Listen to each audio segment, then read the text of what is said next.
Ron DeSantis' campaign for governor of Florida cannot shed racial controversies. We're not going to get into every single one, but this is just the latest one that has been affiliated with Ron DeSantis' campaign.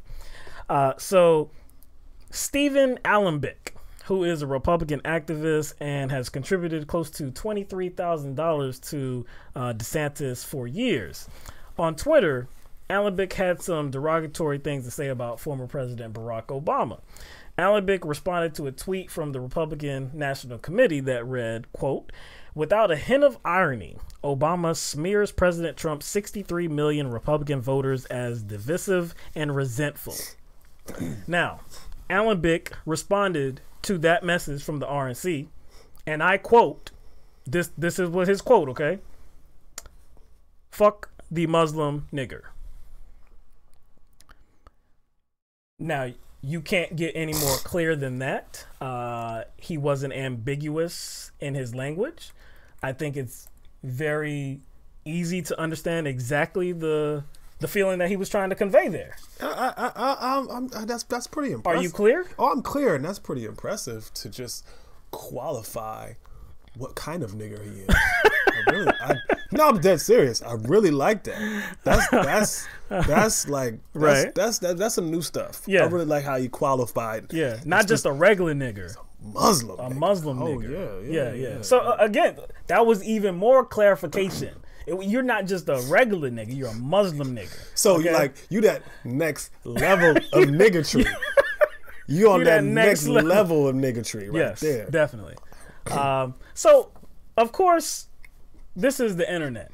Okay? This is Twitter. Of course, eyes are watching. Now, I have never heard of Stephen Alembik before, but of course somebody has. And they saw, I guess, his tweet. And actually, again, this wasn't on his particular page, but this was on the RNC post. So I guess if anybody's following the RNC post and they see somebody like, see some comment like this, that's gonna draw some eyes, and then you figure out who this guy is. Hey, okay, we got a story here. Right. So this comes to the attention of Mark Caputo with Politico. And so Mark Caputo called up Alembik to talk about this. And at first, Alembik kind of he tried to be evasive, or he tried to play stupid. Actually, Mark Caputo, he said something like, "Hey, I want to let you know that I saw something you said on Twitter using the N-word." And so Alembik said, "What, knucklehead?" Oh, I used the N. Oh, I forgot to use the K. Right? See, yo. Man, this mug is making it hard for me to be mad at him, dog. He said some despicable things, but it's really hard to be mad at this dude now. Yeah, man. See, this is what I'm talking about. Try to play it off, man. Upgrade your racism, dog. This is exactly what I was talking about, man. So he got to be funny. Yeah, so he tried to play that off, and then Mark Caputo, he said, "Nah, you gonna force me to say the word, really?" And so he said, "I got, I read your response to the RNC post. It says, fuck the Muslim nigger." And then Alembik said, no, I don't think I would say that. I definitely wouldn't write it. No, I wouldn't say that.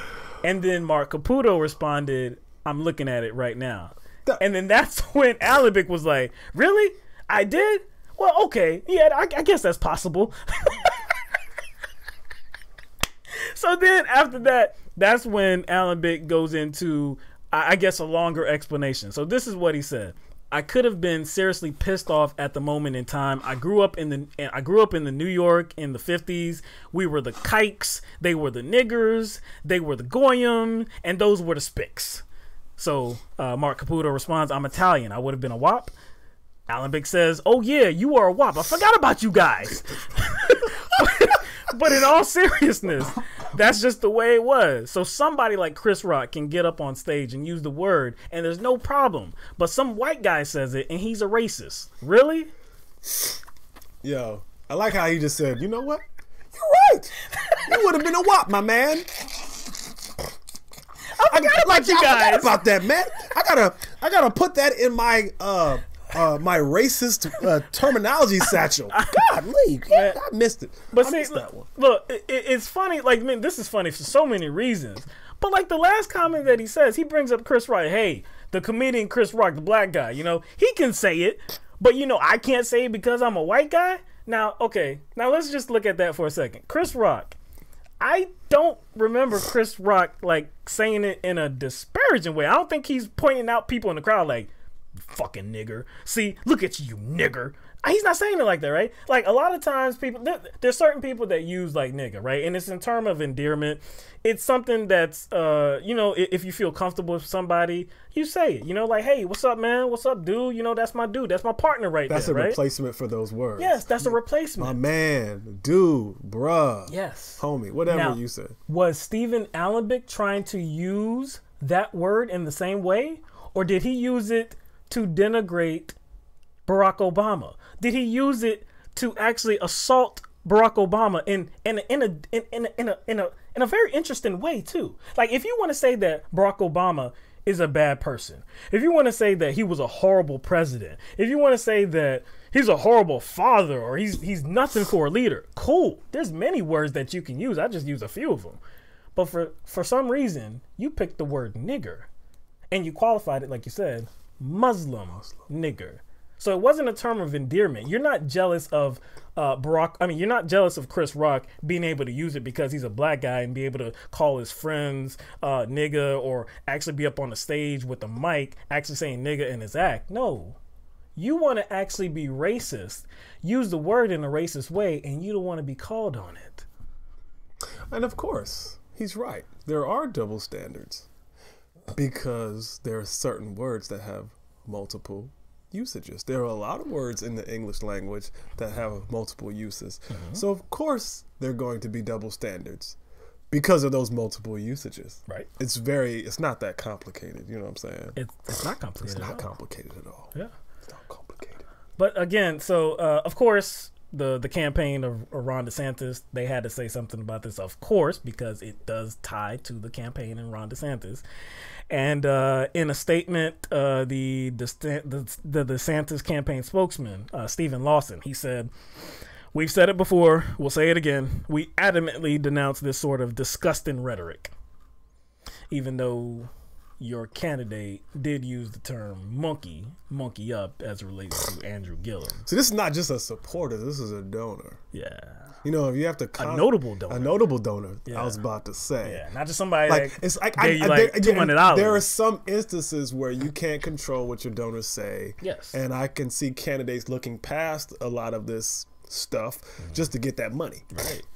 But this is not a regular dude. He's not just a donor. He's close to the campaign and sets up events in cases for DeSantis. So it's just amazing, like in cases where a campaign, in this case DeSantis's, has to apologize for vile hatred expressed by his donors, his close donors.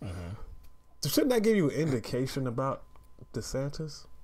And another thing, this is not just in a vacuum.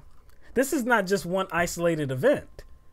We're talking about there's been at least 5 different instances where there's some racial controversy as it relates to the DeSantis campaign. Something that has happened that is connected to his campaign, and it is disparaging to people of color. It is disparaging to Andrew Gillum because he is a person of color. So that by itself, if this was just a lone act, maybe you can put it aside.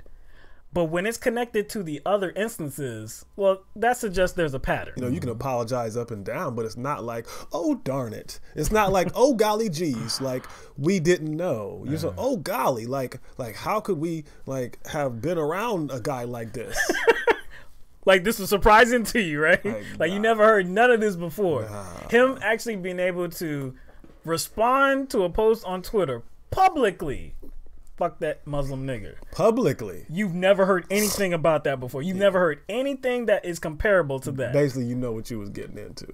And you were okay with it. But he's been contributing to you for years. You never heard nothing. But see, in this day and age, everything is out there. So you're going to be forced to apologize constantly for things and forced to account for things that you should have obviously seen. But it's not about him not seeing it. It's not about DeSantis and his campaign not seeing it. It's just not caring. Yep.